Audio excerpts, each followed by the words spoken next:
Student Coordinating Council. Ginawa ko lang po malinaw para po alam natin na yung plataforma ko hindi lang po pang IT, pero pang sa lahat ng estudyante. Hindi lang nakulong sa IT. So, ang una po sa mga plano ko ay yung tinatawag kong insentibo para sa estudyanteng leader.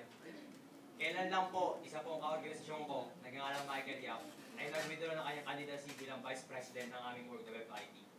Isang academic scholar, masipag, matyaga, responsable, at dapat maging leader. Ngunit, nag-withdraw siya dahil ang oras niya para sa kanya daw ay kailangan niya magtrabaho para mapag-aaral siya.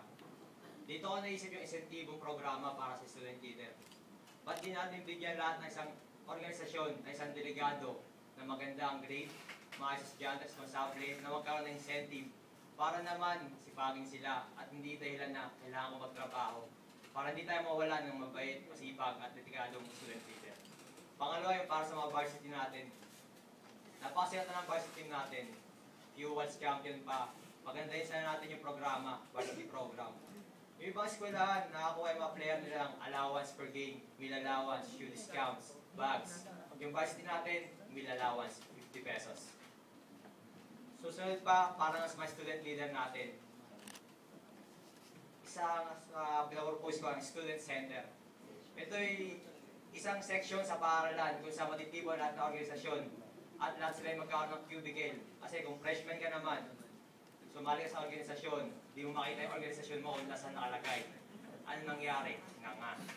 Kaya mas maganda sana kung makikita natin sila sa isang lugar, pag may kailangan tayo, malalapitan natin para makahingi tayo ng tulong.